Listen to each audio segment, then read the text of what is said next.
What is your purpose here? How many of you are there?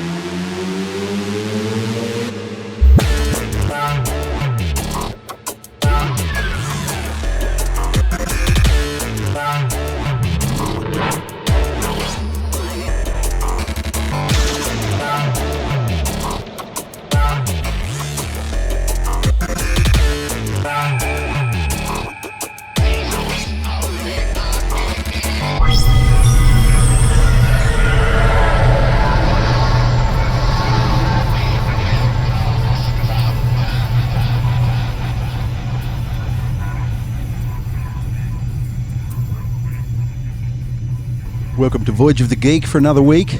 Joining me as always, Dan Miller, Hello. Tom McGill, Okay. Rick Legato. My name's Hola. Dave Scotland.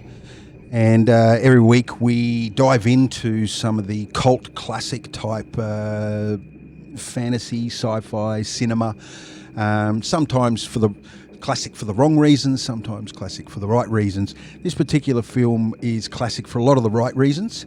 And of course we're looking at the 1977 Spielberg classic, his third film, I think, in his lineage. I'll have to confirm that as we move. Third I think it is the third motion, film. like cinema film that was Directly not after Jaws.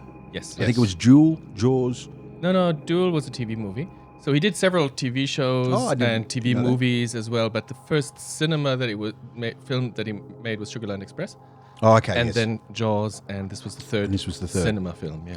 So in his golden age, I guess, when, from my opinion, he was doing a lot of his good stuff. Now, last week we had a little bit of a look at the narrative via the story beats with Dan's segment, What the Plot. This week we're going to have a look at that narrative from a slightly different standpoint, and Rick's going to have a look at it from a writer's perspective, being an accomplished writer, and just looking at the property from that perspective. Tom later on is going to take us through some trivia with his segment. So let's get started, and Rick's going to spend a bit of time with us on the Lost Sofa. There is something going down, and I can feel it. At last, welcome to you. As you no doubt have guessed, I am Morpheus. I can feel it. There is something going down, and I can feel it. Hello, everyone. Welcome to the Lost Sofa. Anyway, we're talking about Close Encounters of the Third Kind. I'm going to be... This segment, this week's going to have kind of two halves. First, we're going to look at something about the writers and how the script came into being. And then we're going to kind of talk a little bit about the script itself, which we kind of alluded to a little bit last week, bits and pieces. Some of that special craftsmanship that Spielberg put in. Now, this script was written by Steven Spielberg himself. From scratch. So he was the first one to pen the story? He was involved the whole way through. Mm-hmm. There are a bunch of uncredited writers. As in, like, they're not officially credited, but... Mm-hmm. Like assistant type writers, or... basically people that kind of jumped in. And there was, as far as I can tell, five of them. And interestingly enough, they all kind of worked on this. One or two worked with Spielberg again, the rest, no. There were people really? who weren't even credited at the end because their script was changed so much Yeah, that they asked. well, that's why they're not to be. that's why they're uncredited. Okay. There's Hal Barwood, Jerry Belson, John Hill, Matthew Robbins, and Paul Schrader. Anyone of note in that list? A couple of them. I can't remember which. I think it's Paul Schrader. He went on to work on. He created the script about an obsessed New York City cab driver. Oh, nice. Okay. So that went on to become. Scorsese? Yeah. And he also did. Scorsese went to him again when he was after Raging Bull. Okay. So Schrader's kind of involved a bit in that. A couple of them became producers. I'd have to have a look. I can't remember which one now. But yeah, they all kind of worked here and there, but not that much with Spielberg again. Interestingly enough, except for one of them. It is interesting. It's a single credit, isn't it? Yeah. Like there's no shared credit in the writing for this film at all. Well, it's yeah, and that's an interesting point. This was Spielberg's 8th film as a writer. Oh, really? Yep. Are we talking about some of the films that he did when he was a kid? Little, yeah, including them. So we got Fire Squad, Escape to Nowhere, and Firelight, which were all done pretty much as a teenager. And Firelight, he actually borrowed some shots, shot, apparently, and put them in Close Encounters. I don't know the name of it. It could be Firelight. The story I heard, and it might have been in the special features, Tom, that it might have been revealed in there. That's maybe where I saw it. His father, he shot a film when he was a kid. He was only very young, 12, 13, something like that, maybe even younger. And the film was Close Encounters. So it was all about aliens and all this sort of stuff. It was Firelight. And his father rented out the local hall. It cost him $50 or something for the night. And he drew so much attention with family, friends, cousins, all this sort of stuff. And they all paid their 90 cents or $1.20 or whatever it is. And he actually made a profit on his first film. That's pretty cool. Yeah, it is. For somebody that is so fascinated with film, to have that type of start and to see a reaction from an audience like that could have set him up for the first 15 years of his career.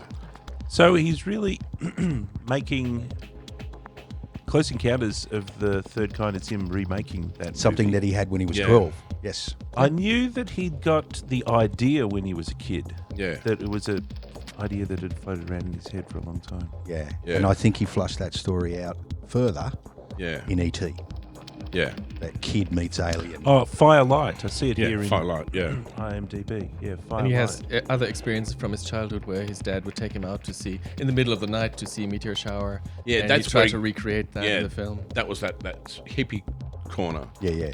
Because he remembers, being a kid and his dad taking the whole family out. All this riffraff in the back of their pickups. And I think it was somewhere in New Jersey, I read somewhere. And there were all these, to little Steve, bunch of weirdos on the corner watching a meteor shower. Yeah. Oh, is that? And there were people there picnicking and playing With the cards. fold-out card tables and a bucket of KFC. And it was just such a cool scene, wasn't it? You, if you think back to that period, you knew those people somewhere in your life. Yeah. Those things kind of even go for that.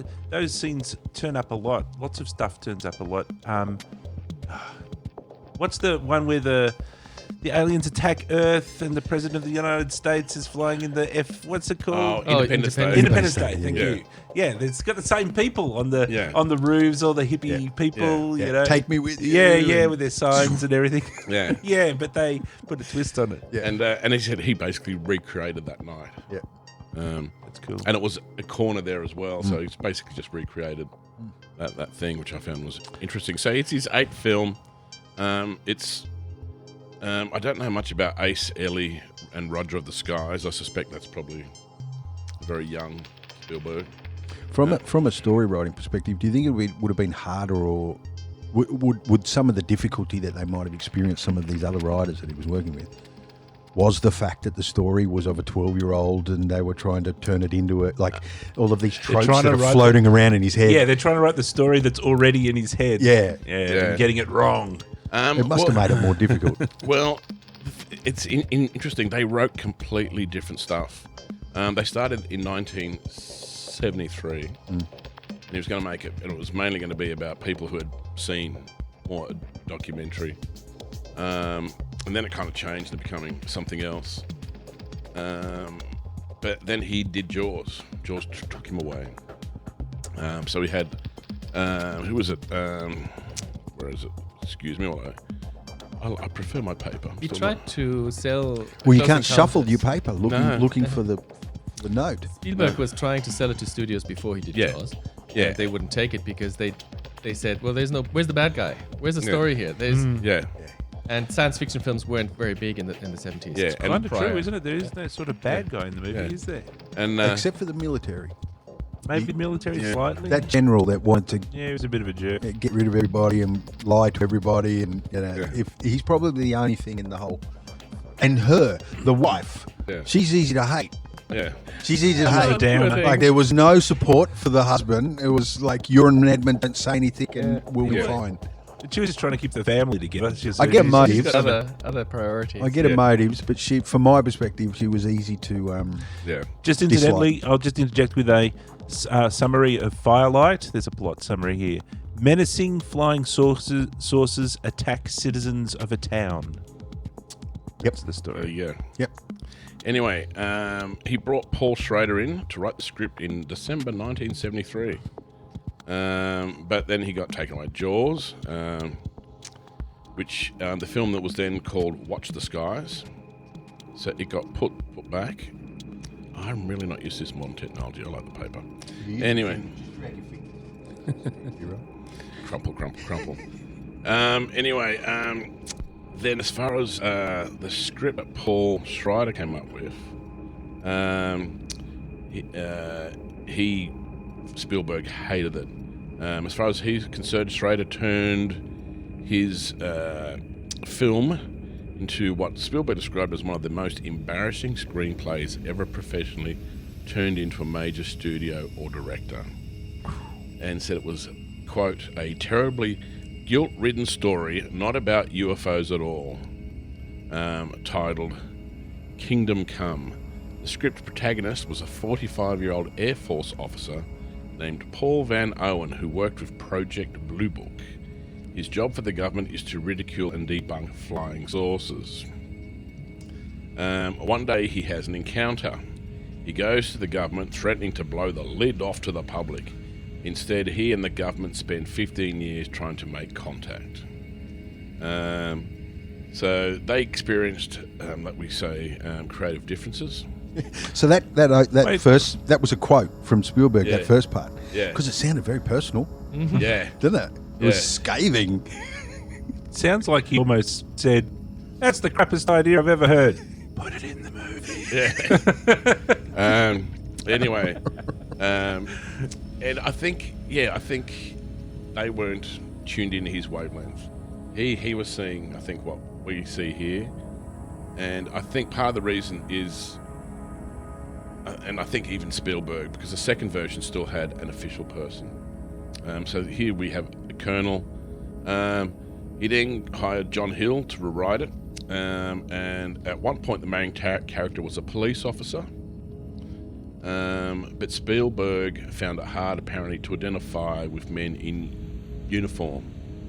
And he says, I wanted Mr. Everyday Regular Fella. Just every man. Yeah. Who that's common in his films, isn't it? There are a lot of films where that is the case. He likes to take ordinary people, put them in extraordinary situations, or extraordinary people, put them in ordinary situations. Usually the former is And his, so- It his makes it more flavour. identifiable for the audience. Absolutely. Yeah. And so, then he can just draw from his own life. Yeah. So I think, and maybe it's from even his direction, I don't know.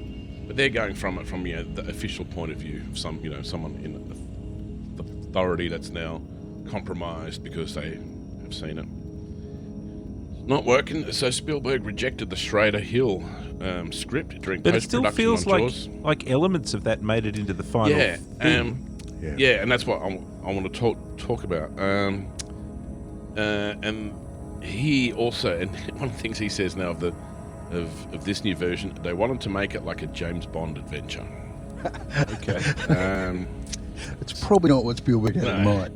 So then David Giler performed a rewrite. Then Hal Burwood and Matthew Robbins, friends of Spielberg, suggested the plot device of a kidnapped child. Spielberg then began to write the script, and then the song "When You Wish Upon a Star" from Pinocchio influenced Spielberg's writing style. I hung my story on the mood of that the song created, the way it affected me personally. During the pre-production, the title was changed from Kingdom Come to Close Encounters of the Third Kind, which at that time became actually a scientific...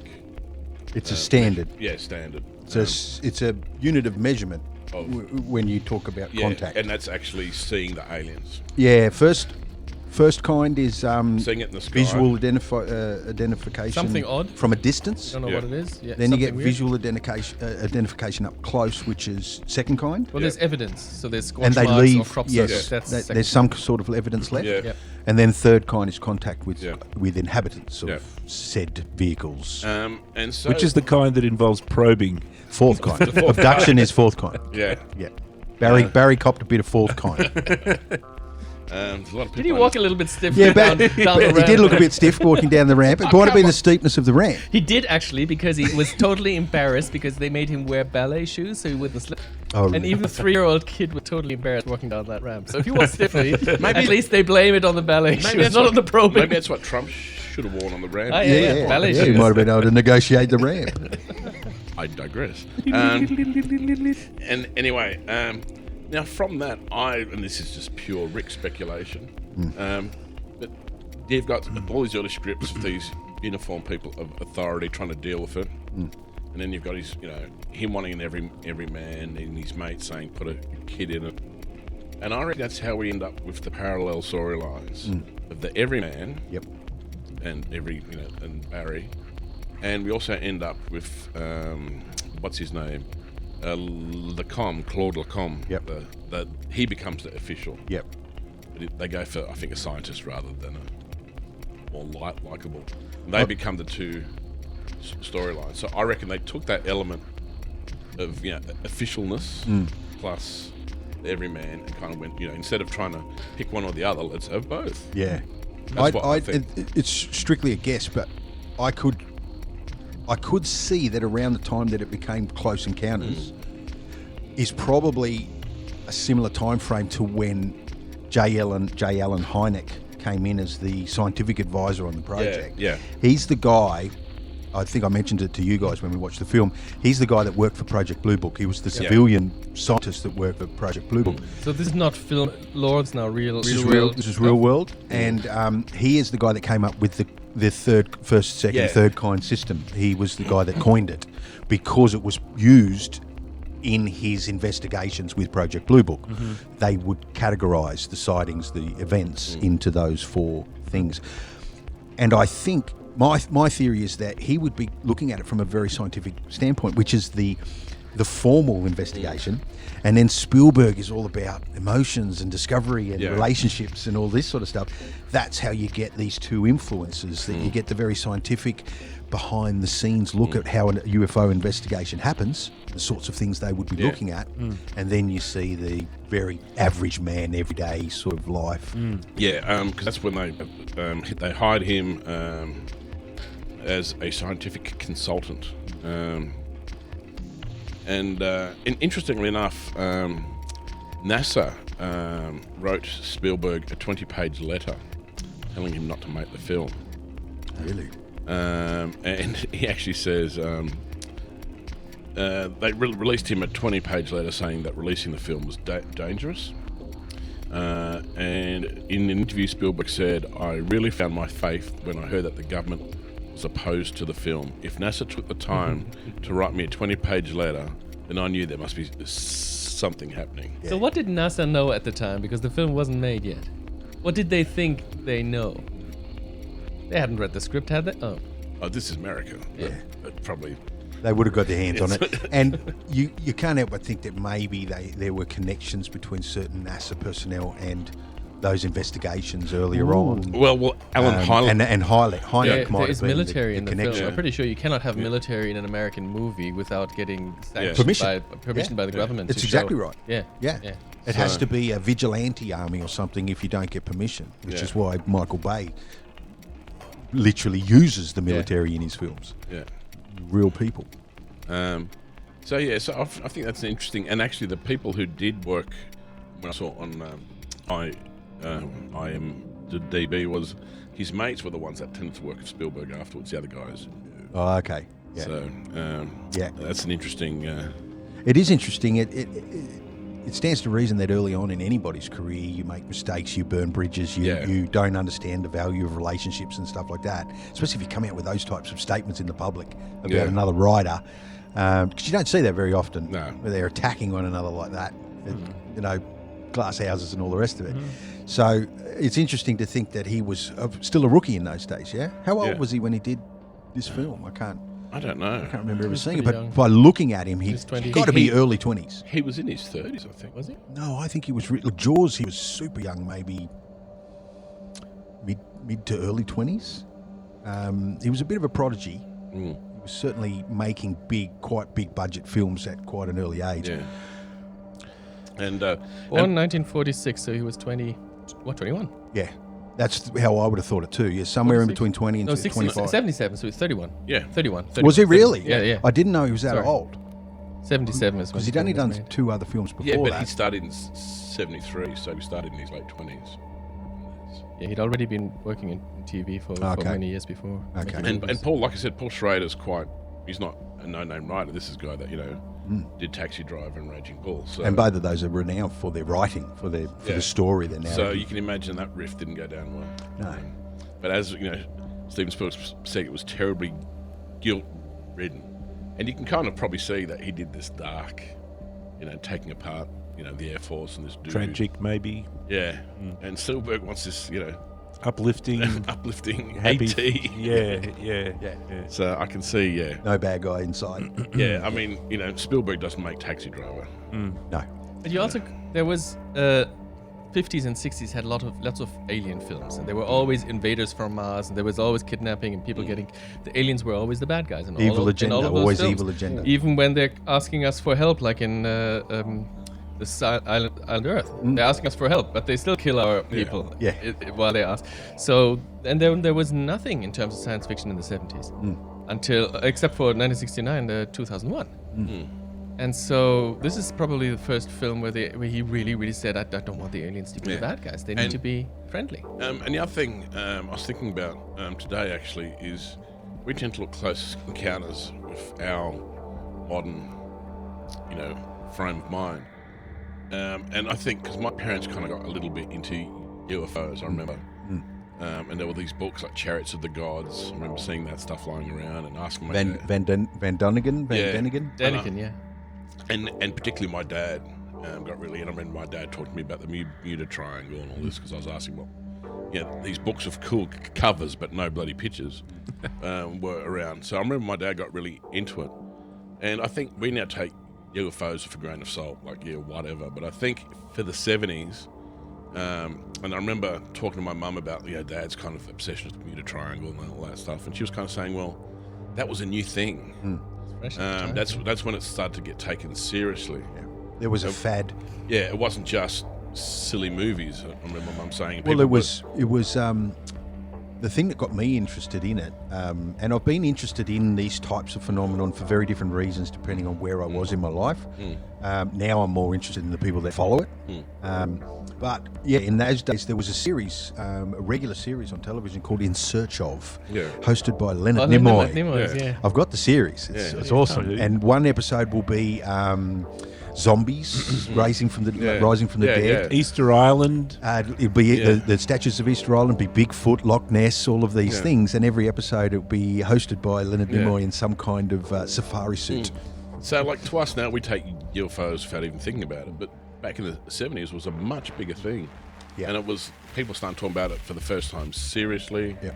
And there were heaps of theories. And I remember my mum even telling me there was a big theory in the 70s, she remembers, where people were suggesting that UFOs, angels and so forth, in the biblical time were actually UFOs. Aliens. Yeah. And aliens and all that stuff. And that's reminiscent of Van Daniken's Chariots of the Fire, where ancient tribes misidentified or their gods came from the skies. I love the fact that there's tangible evidence, but you can manipulate it into all sorts of storytelling mechanisms, and that's really what Van Daniken does. He just grabbed a bunch of stuff from all over the planet and then made it fit his theory. So Spielberg's tapping into this. So people at the time didn't see it the way we see it now. It was, quite, oh my God. They're seeing it taken, I guess, seriously for the first time.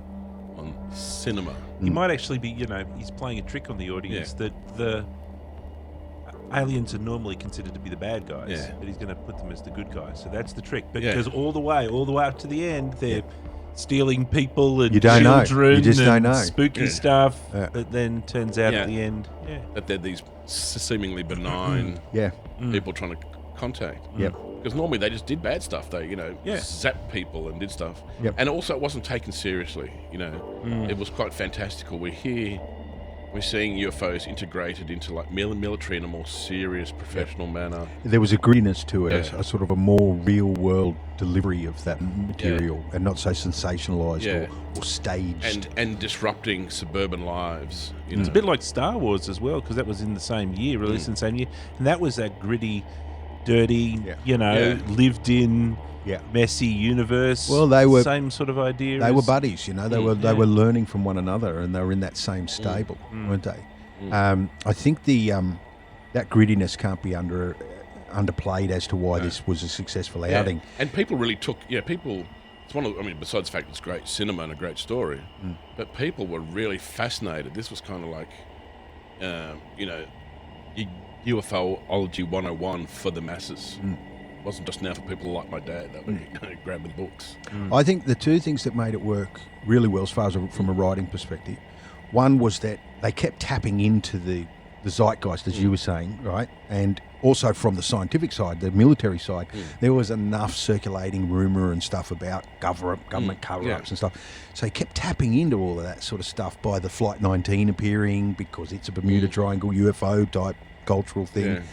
And keep sort of dabbling those things in there, but then all of a sudden we're also in the living room while kids are smashing toys in the background and all this stuff, and it's every man in home situations of what happens to the people when they experience those things. In the story, we take the time to find those things out. That had never been done before. No. That's a reality, Yeah. And even the like the aeroplanes at the start, we don't actually see the aeroplanes, the pilots, or the spaceships, or what they're seeing. It's all this. We just have their voices. Yeah, this sort of other perspective, which is that sort of gritty reality that you might not ever. And it's almost like a documentary, like a dramatisation of an event. Yeah, cool. So I think that's an interesting thing to look at when we're looking at this. Not to look at it with modern eyes, but the other thing. That I find really interesting about this is the way that craftsmanship, the attention to detail, that I don't think even happens a lot now. Like the military, even the bad guys, they don't just spout a bunch of tropes and mustache twirling evil bad guys. like even that guy that Lacombe is clashing with. That guy has some really nice lines, and you really get to see his motivation. And you can see he's very invested from his point of view into achieving what he thinks is right. Yep. Rather than just being, the bully, men or in black. in the news Yeah, committee. that guy there, actually. Yeah. He's seeing it strictly from a military standpoint. Not because of ego or any of these other things. It was strictly that he's in charge of logistics from a military perspective. So I can't have civilians. I can't have, Yeah. Or when there's the news conference and there's the guy from the Air Force or whatever, and he says, "Look, people see weird stuff all the time. You walk into the supermarket and you get dazzled by something, and you come home and you think it's a UFO." But then he's poo-pooing the idea that the UFOs are real. But then he shows his hand and says, "I'm the one who wants it to be a UFO the most. I chase this stuff all the time." But it always turns out that it's just a bloody lightning bolt. In Anlehnung. This is J. Allen Hynek character, essentially. He worked for Project Blue Book. He took it seriously. He does all the research, interviews people, and 95% of the time it's a weather balloon or it's Venus or something. Yeah. But then there's those 5% that he cannot explain, which is why he then quit Project Blue Book and started doing actual, try to hunt down what are those remaining 5%. And they take it He serious. became a full-blown... That 5% was enough to make him a full-blown believer that there's something going on. Something worthy of research. And just the fact that they didn't just go for the military cover-up that's, hide it from the public, like kind of the way we do now, we take the shortcuts. They gave those characters time and lines to explain their point of view. They actually showed them doing business, kind of the mundanity of their task, which we don't really, I was watching that. The movie took its time. It Yeah. didn't like Michael Bay its way Yeah. through everything. Yeah, it did just have a general song, you gas them, make them forget, and then walk out the room. You had the guy actually having a conversation and arguing with that What was French the best guy. plan? Yeah. It's so often the thing that they get wrong in film, isn't it? The pacing, let the scene breathe, let the dialogue breathe. And that, they're not technically the villains, but, the bad guys, good writing, bad guy is the hero of their own story. Yes. And they all weren't trying to be bad guys. They weren't just trying to, make the public forget, cover it up. They're trying to protect the public. Yeah. In their minds, they're trying to protect because they don't know what's going to land. Yeah. You know what I mean? Like they sort of need to make sure that everyone's out of the area, not because we want to keep it hidden. That's part of it. But yeah, you're right. A good bad guy is someone that, in their mind, are doing the right thing. And even that other scientist guy with the white hair that's quite tall, that's on the base. Yeah. And he talks about, when I think about what these folk are letting themselves in for, I get white knuckled. Now, there's no real plot reason to say that. But they're showing that the people at the top are thinking about this. They're real people, even though they're colonels or whoever that scientist is. They're taking time to say very human and not really profound, but still weighty lines, which we don't tend to do now. No. We don't take that time. So often characters are cardboard, aren't they? They're just really, they lack dimension. Because they're not important to the story. Yeah. They're not considered important. They'll spend the lines on, Neri and blah, blah. Yep. But without those lines, it doesn't round off the film. And it's funny, it's not something I even thought about until I started watching it. I felt like an old man. They don't do that these days. Back in Don't my make day. movies like they used to. And I was also amazed, and I thought, because, when I think of Spielberg, I think of him as a director and a filmmaker. I don't normally think of him as a writer. No, neither do I. And I'm kind of, I don't know if it was him or if it was the other guys, but I'm just like, whoever did that, whether that happened more in direction or in script, I thought someone is very good. Whoever did that is really good. Yeah. Yeah. Yeah. To me, he's either fluked it Yeah. and come up with a really compelling script for a non-writer. I mean, his profession isn't writing. Is cinematography... the reason I ask is because this film was nominated for, I think, 9 Oscars. Only got 1. Yeah. That was cinematography. Cinematography. And so is that just the camera, or is that also what you're talking about, though, the way the story is told? Because it didn't... I think it's a combination. It wasn't nominated for Best Film, which could be the other category. So, but it got cinematography, which is fantastic in the film. But I think the way the story is told, the multiple viewpoints, is fantastic. Yeah, it's... And I wonder if that's... And I never appreciated... I mean, admittedly, look, I haven't probably seen it in 20 years. And I didn't know shit about writing, 20 years ago. But now looking at through... I'm like, wow. I was just amazed by that. It's the polish, the love and polish put on every line. Look, to be honest, that's the reason why I wanted you guys to watch the film. Because I found that about 10, 15 years ago when I watched it as an adult and with a little bit more understanding of production and that sort of thing. And that's what I recognised. I thought, holy shit, none of that was evident to me earlier. No. But now that we're more discerning as an audience, it's there. It's all on screen. And yes, there's a lot of care taken. And there were little moments by some of these scientist characters I've only saw once or twice. Their lines were worth it. They showed them. Even their reactions while they're watching, and they might just put their hand on a shoulder and kind of watch.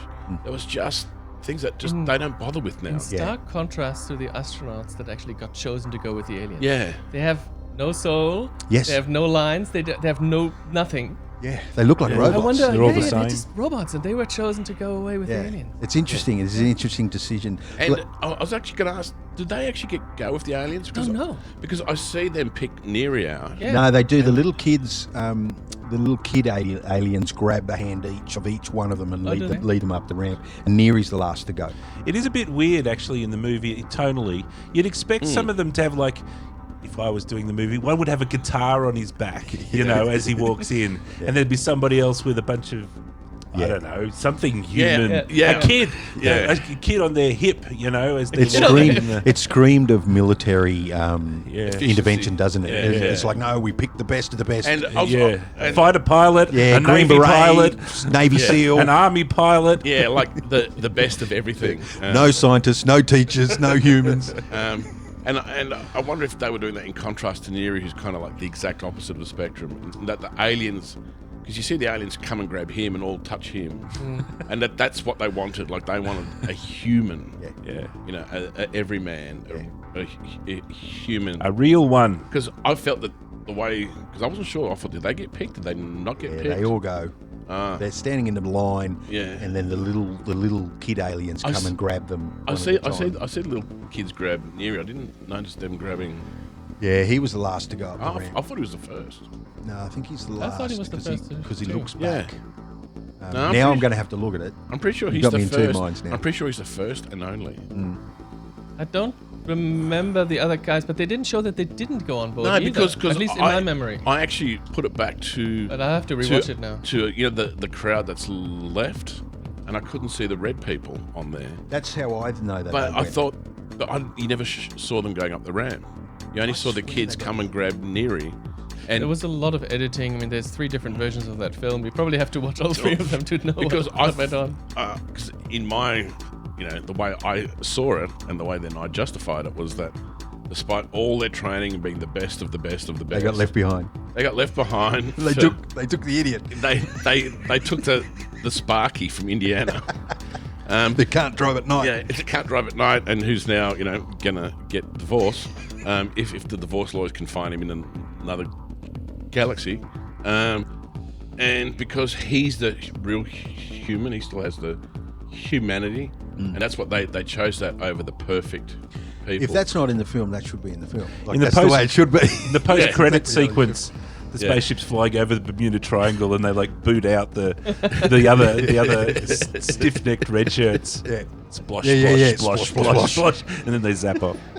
Rick, so from a writer, is this a well-written piece? I was amazed, and like I said, I'd seen it in decades, so it hit me like a thunderbolt. And I was actually I thought, like, why didn't I notice this before? What the hell was wrong with me? Awesome.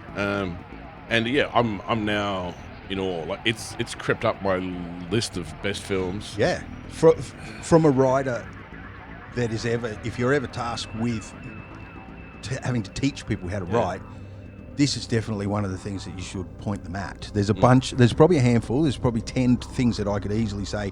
Any one of those are going to give a really good understanding of how narrative can work. This is very different to some of the stuff we've looked at. The buddy story, the hero's journey is even hard to pick out in this piece, but it's there. There is some call to action. Just thinking about it, there's no bad guy. They don't really overcome anything. No. I think it's like an exploration movie. Yeah. It's like they just have to find out what the real deal is. Yeah. He does And- have to give up his family.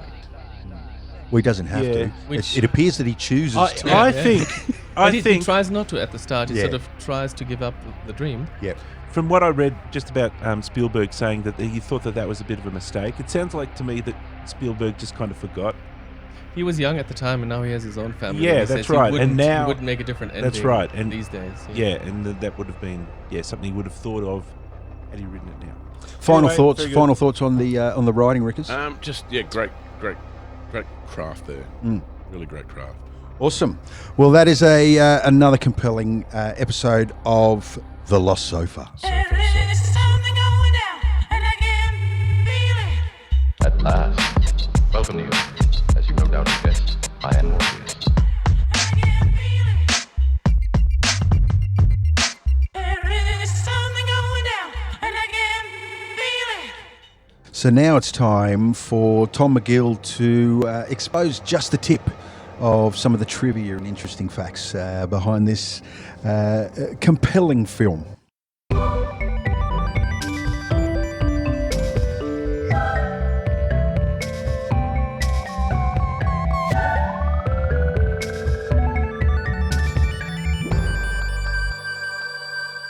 So essentially, there's a lot of trivia about this film. It's been around for a while. There have been 3 different edits. There's the Close Encounters film. There's the special edition, and then there's the ultimate edition. So it's gone through changes. So there's backstory, there's stuff to look into when you do some research into the trivia. I found an interview with Steven Spielberg in a Cinefex from 1993. That was for the nice. 15th anniversary, and I watched some of the. I watched all the special stuff on the documentaries on the Blu-ray, anniversary on the version? anniversary, which is similar to this interview. They're interviewing Steven Spielberg, except he tells his stories differently in different stories. But so he doesn't remember things the way, or he embellishes them. But you can see the differences in the two interviews when he talks about stuff. But essentially, I want to talk a little bit about the actors, or what they did, or what choices for them to be on the movie, and then a little bit about the making of the film, the special effects, and so on. So initially talking about the actors, so Richard Dreyfuss had already been working with Steven Spielberg on Jaws. They were good friends, and during Jaws, Steven Spielberg was already talking about, Look to the Skies, or whatever the film was called at the time. Watch the Skies. Watch the Skies, or maybe it was already morphed into Close Encounters, I don't know. Richard Dreyfuss was really keen to be on that film. He said, I can really see myself as Roy. And Spielberg always went, I think I'll cast Steve McQueen. No, Steve McQueen turned me down. Steve McQueen can't cry in front of a camera, so he turns me down. Okay, I'm going to ask Dustin Hoffman. And so he goes through all these different actors, and all the time Richard Dreyfuss is there going, Dustin Hoffman, Al Pacino was asked, Gene Hackman was approached. They were all, I know It that seems like they were going through the James Bond version of the whoever film. was Well, apart coming. from Steve McQueen, they're all pretty average-looking guys too. They're not known for their magazine cover. But I love Steve McQueen's qualities. excuse. Sorry, I would love to be in your film, but I cannot cry on command. I'm too butch. It's so Steve McQueen. It's really. They said it's really important. I read the script, and it's so important that guy has a breakdown, and I can't do that. No, I wouldn't do it justice. So eventually, Dreyfuss gets on board, and he's happy. François Truffaut is a French director who very acts famous in his, French director at the time. in his very own films. very accomplished. but he had never acted for somebody else. He's usually a director and a writer. So and that was Steven Spielberg's first choice, and he never thought that Truffaut would say yes. So Steven Spielberg asked other people as well. Gérard Depardieu was approached. Oh, really? Mm. Shit, he would have been young then. Yeah. We didn't really meet him until Green Card in early 90s. Yeah, but in France he probably had a bit of a career already. Now at the he's time. famous for being Obelix. Obelix. But François Truffaut wanted to write a book about actors, and he wanted to see what it's like to be on the receiving end of a director. Wow. So he went and said, yes, I do want to be in your film. And when he arrived in America, he said, look, I want to make it very, very clear that I am your actor. You just tell me what to do. I will not, I'm a filmmaker of my own rights, but I'm not going to argue with anything. You just treat me as an actor. And that was his behind. He went and then wrote that book. Another person who wrote a book is Bob Balaban. So he The is map reader. the map reader, the one who translates French into English. And he didn't really speak much French, and they needed somebody who speaks French. So when they interviewed him for, can you speak French? And he told them in French that he doesn't speak very good French. He said something to the lads. Yeah, je parle petit peu de français, mais non very bien. And Steve Spielberg is on the phone hearing that and goes, sounds French? Yeah, What are you talking about? you got the role. So, and there was press silence. There was no photography. There was no press it was a very closed set. There was very, very hush hush. So Bob Balaban's diary of the making of the film was published at the same time as the film came out. Okay. And that book is damn hard to find. I was bidding for it on eBay. If you find it, it's long out of print. You find it on, for thousands of dollars somewhere on used, or hundreds of dollars definitely. That's interesting. I saw one for $30 on eBay, and I bid for it. It wouldn't have arrived in time for the show anyway. But yeah, I was quickly outbid, and it sold for $80 in the end. It's a small little pocket book, but it's very hard. There's like two libraries in America that have it. But that book would have been a beautiful source for research. Might be at in the terms of National trivia. Library here. They might It's not have in it. Australia as far as I No? could see. Not in any. There's one library in Mexico, and there's another one in America at a film school, and probably at UC or something. Well, Balaban also famous for being vegetable lasagna on Seinfeld. He dates Elaine. He's the executive that they pitch the show about nothing. George and Seinfeld pitched the show about nothing. He does, And then he ends up dating Elaine, and then Elaine destroys him, and he gets food poisoning from vegetable lasagna. And then right at the very end, he has an epiphany, leaves NBC to become a Greenpeace crusader. The very last scene is him in a rubber ducky in the open ocean chasing a whale and stuff like that. But that's Bob Balaban. He's been around for quite a long time in television and in film.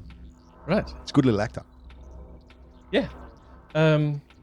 Melinda Dillon, she plays the mother of Barry. Gillian. Yeah. Gillian, yeah. She was a young actress, and she got nominated for Best Supporting Actress for the Oscars. It's interesting that she's nominated for a supporting role Yeah. when she decided to not wear a bra through the entire movie. And sleep in your cut-off jeans. Where there's no support going on there at all, running she was through the clearly bushes. bogan. Sleeping in your clothes, in your jeans. Yeah. That was the opening was really putting them in their place. I didn't notice. Oh, yeah. Yeah, it's the 70s all over this place. She was cast like at the 11th hour when the shooting was about to start on the Monday morning, and by Friday night, Steven Spielberg still didn't have his actress for that role. And She's very real and earthy, isn't she? Yeah, she was. She's not ugly, but she's not a star. Yeah. Yeah. She was recommended to him by another filmmaker who had just worked with her. He said, "I just finished wrapping up with her. She's awesome." And this other filmmaker sent Steven Spielberg some reels of her, and he cast her. And then on Monday morning they started filming. So it was really good, but very last second decision. We already said that J. Allen Hynek we didn't mention that he's got a cameo in the film. Yes, that one scene where he lights his pipe. Yeah. Yep, he's the only scientist who's not in a white robe. He's wearing a blue jacket. That's right. So he has a cameo in there. He might be the only person in that scene that's a scientist. Everybody else is actors in white coats, and he's the only one without. The only coat. one who actually knows what the aliens are supposed to look like, because everybody else was looking at nothing. They spent months in an airplane hangar looking at nothing. There's a quote from Richard Dreyfuss. He says, "If he ever writes a book, the book that I will never write is called Stephen, have they figured out yet what I am looking up in awe at?" Love it. The post-production took a while for them to actually know what we were looking at. Yeah. Richard Dreyfuss' father is also in the film. Actually, no, he was on set. He was filmed. He was cut. He never made it into the film. But he was an extra in that film. But he's not visible. And if you look at the end credits, you'll also see that Carl Weathers is in it. Yes. So, and he's Who's actually Carl Weathers? Carl He's Weathers, Apollo Creed from Rocky. Oh. He's the predator hunting son of a bitch. Oh, okay. He's a Predator too. Where's he in it he's a then? military police guy that Neary talks to when they turn up at the train station. Yeah. And he's only in the first film. He was then cut 3 years later. The special edition doesn't have him anymore. Yeah. Okay. Yeah. I was- So he might not have been in the version we saw. No, he wasn't in the version we saw. Yeah. No. And one of the kids in the family is actually His son. Oh, his nephew. Richard Dreyfuss' nephew. yeah. Oh, really? One of the three kids? Yeah, one of the kids in his family. The younger brother, I think. That sequence where they're talking about are they going to go to Goofy Golf or go to fucking the cinema, and in the background is that fucking kid bashing that The soul. thing you want to thread. What a frustrating piece of cinema that you just can't stop looking at. The kid had a ball. But the fact that's Take what, 73. in the last segment, Do it he again. put that in there. And you would have grown up, somebody in your sphere of experience, you would have seen a family that are like that, where that sort of shit can go on in the background, and then they just ignore it like it's not happening, and you're thinking, if that was in my house... Until the dad explodes and threatens to throttle him. Yeah. What does he say? You're very close to death. Come out here! And they're brought you talking in a boat, I'll about take you out. they're talking about going to the Pinocchio, and he tries to teach them to tell his kids that they should see Pinocchio. And when you listen to the soundtrack, you can hear "When You Wish Upon a Star." One of the versions has it hear that? really prominent. One of the versions has a going up inside the mothership right at the very end before That's we the see special it edition. take off. And When You Wish Upon a Star is in that. Yeah. It's John Williams, of course, is the composer for this film, the music for this film, and he came up with the 7 tones, the five tones. Yeah. He said it has to be Has to be less than 7 because 7 is like a story. Has to be more than ding dong. Has to be more than 3. Yeah. So 5 is the right number, and then they went through 100 different combinations of a five-tone motif until they. And coming from Jaws, where it was 2 notes. And did you notice that it regresses to Jaws? yeah, it When did. the music- There was one sequence there There's a where you see sequence. one of the aliens going. As it quietens down, they have this whole cacophony of the big mothership, and towards the end, it's just. I like that. I like that. And they That's can do it. pure Yeah. indulgence by Spielberg. That's absolutely right. And Williams. But yes, the special edition was a film that Steven Spielberg cut when after the film had been a little bit successful. So Columbia Pictures was in financial stress, and they really needed the film to come out by Christmas. And Steven had planned to keep editing in December. So he needed to bring it 7 weeks forward, and those last 7 weeks, he said, never got that back. That version that hit the cinemas, that was not his version that he wanted it to be. Yeah. And 3 years later, he got then the opportunity to re-edit it. They allowed him to get some, I think he needed $2 million to do some reshoots. That's when he reshot the boat in the desert, for example. Yes. Yeah. We And- didn't talk about that earlier, but yeah, the big ship that they find in the desert. It's a big picture. That It's model force- is this. it's force perspective, It is isn't a it? perspective. Yeah. It's a big ship. Yes. That model is a good 10 meters long. You've got the humans and the four-wheel drives are real, but force perspective, so they're They're way back on a 500 hill, meters and away. they look like they're You've got next the to big it. ship in the foreground, and then the helicopter hovering above it, which is also 800 meters away, sort of Yeah. hovering above it. Really nice shot. Not too bad. Not too I've bad. seen better, but it's not too bad for force But perspective. in order to get those $2 million and do the reshoots and do the editing that he wanted to do, he needed to promise Columbia that he would show the inside of the mothership. I think he didn't they- want to do that. They needed to have some angle. There needed to be some He difference. said, "Yeah, we need something new. The humans, the audience wants to see the inside. There needs to be something new. Otherwise, we can't market the site." Yeah. So which is probably he the put that in. reason why we now have the director's cut. We have the ultimate edition, which is the first thing went was that last sequence where he floats up into space. As I was talking about in the other episode, he played too many of the cards. He showed too much of the aliens by Yeah. going, you destroy all of the imagination Yeah, of the they audience. showed the metachlorians. And they Yes, you don't show the metachlorians. God Don't damn even it. mention the bloody suckers. Absolutely. So where am I? So Cary Guffey, he's the little boy, adorable. Yep. He's absolutely fantastic. Yep. And how do you act with a 3-year-old?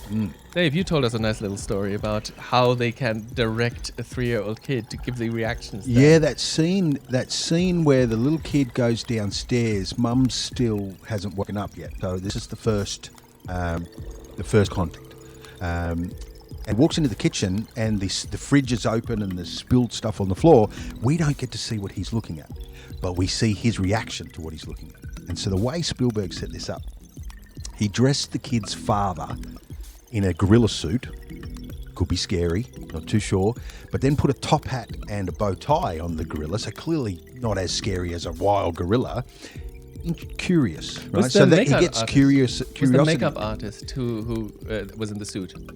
Oh, that's the right. guy made the makeup for the kid every day, so the kid is quite familiar with the guy. That's right. And so he got the gorilla suit.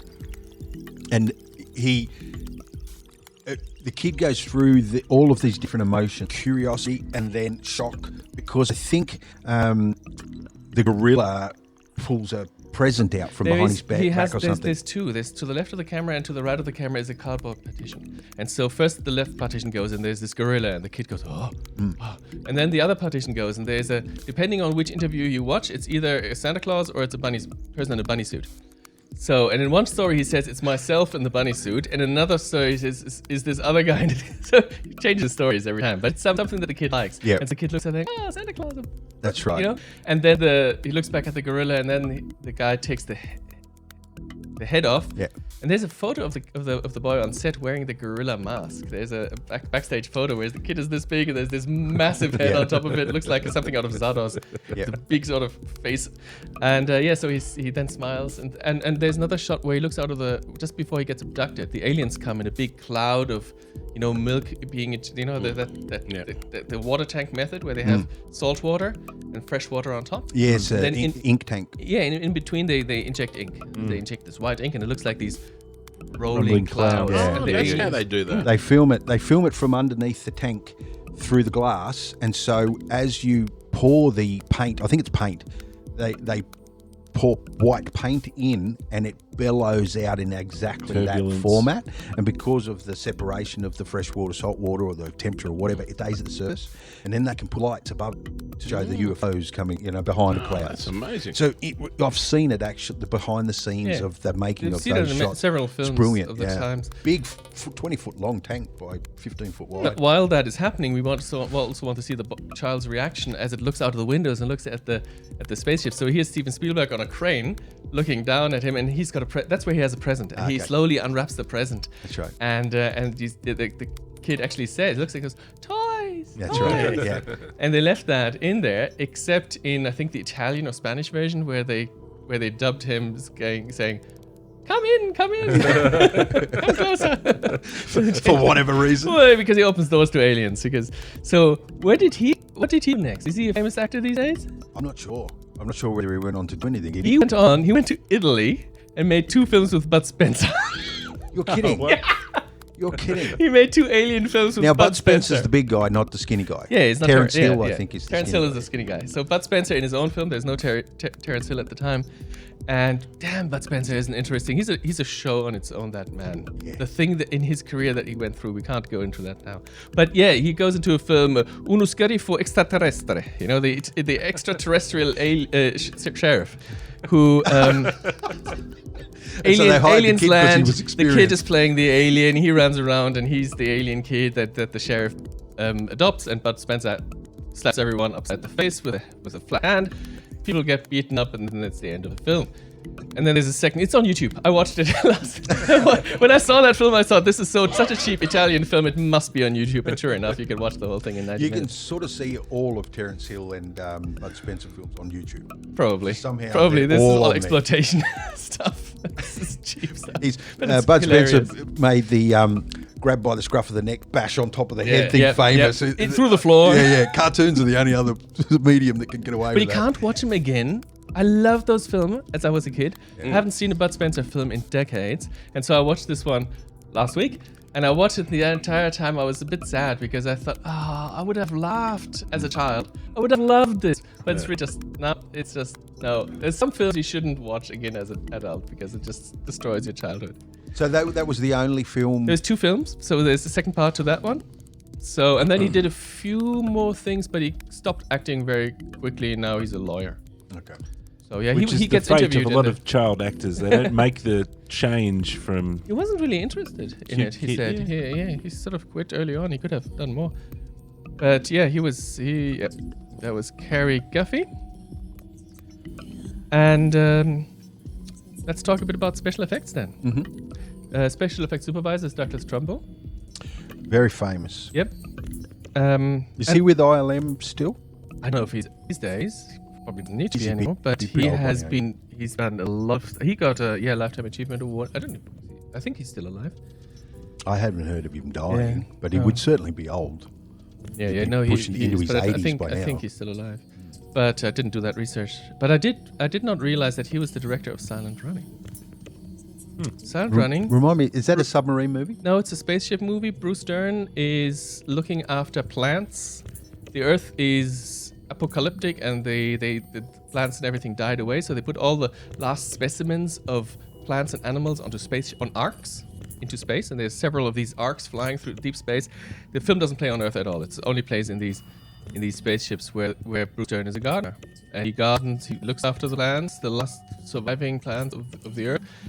Gets helped by, there's like 3 or 4 crewmates in there, and there's a couple of robots that help him out. Is anything And- interesting happening? Well, Sounds they like get it's the just call. a gardening movie. They get the call from Earth that says, "Look, this is stupid. We're wasting all this money for this project. Stuff it. We stuffed them up. Blow up the spaceships and come home. Blow up the last plants." And so he's the other guys in the spaceship go, "Yep, all right, excellent, fine. We can finally go home. Let's nuke these." And they see these big botanical pods attached to the outside. They sort of detach them, and then nuclear explosion. Then it comes here. And so Bruce Dern has a bit of a revolutionary moment there, and he barricades himself in the last biome and doesn't let anyone in, tries to keep the last few plants of Earth alive. It is a really, really, really good film.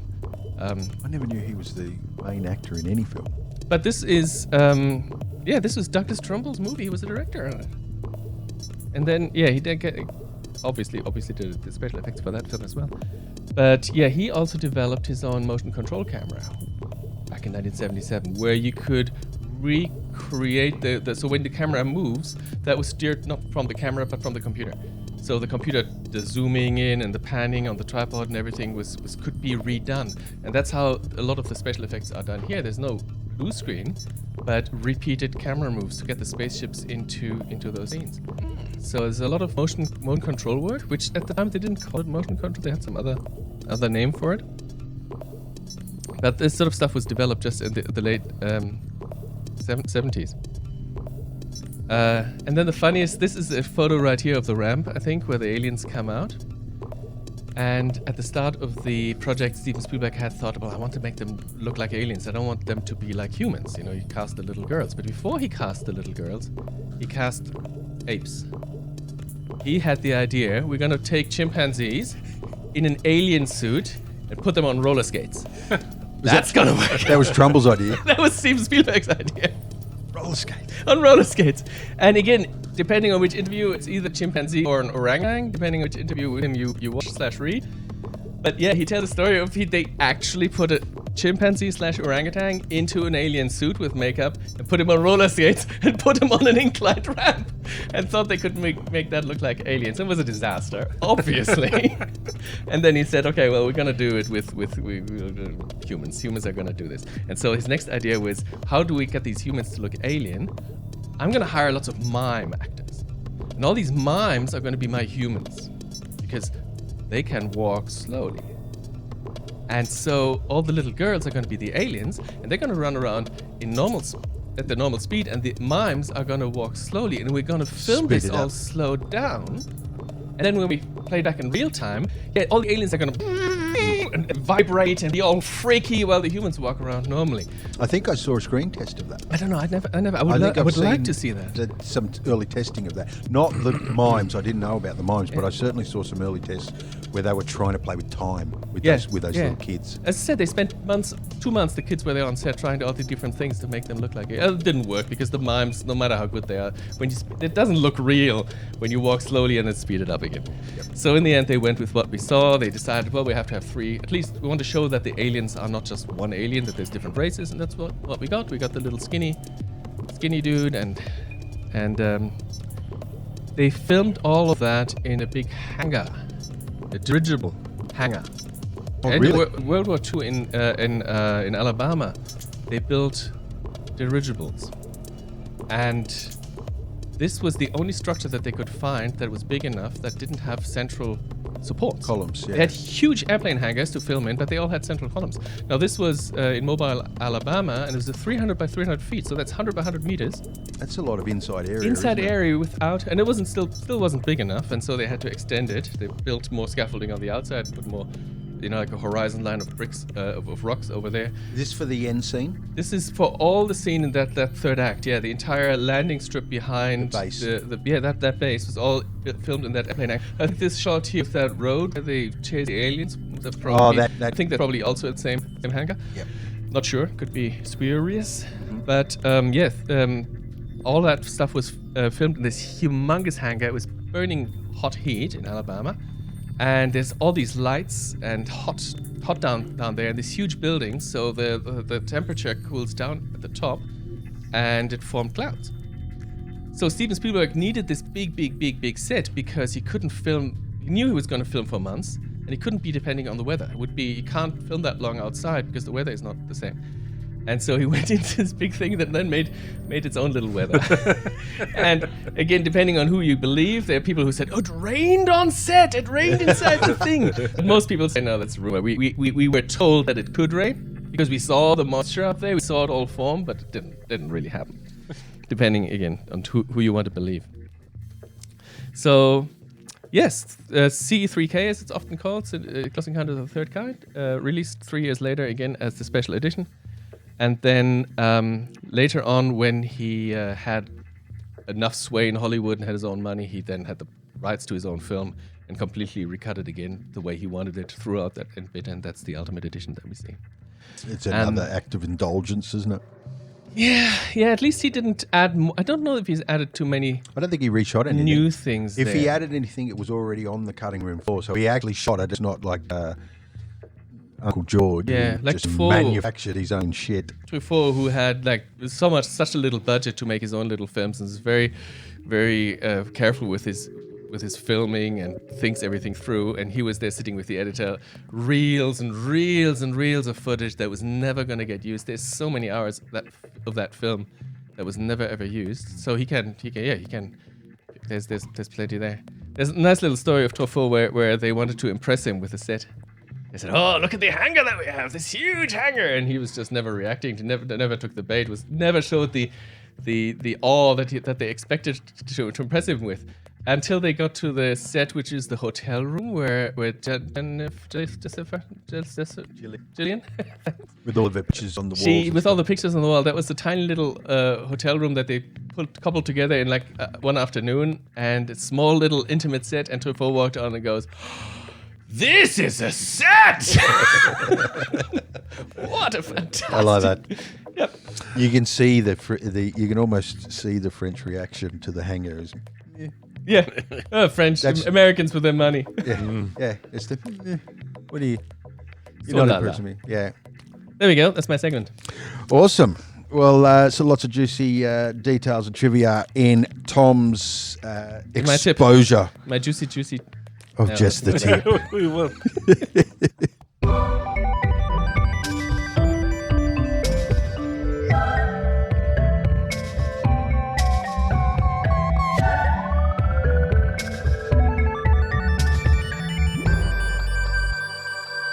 So thank you, Tom, for another segment of Just the Tip. We can't wait for our next film that we review so that we can learn more about Tom's tip.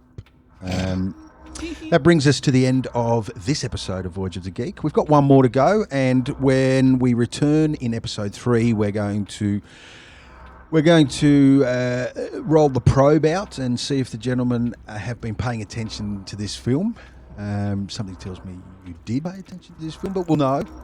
And the glove come off for competition time. So in the next episode, we'll be having a look at a little quiz.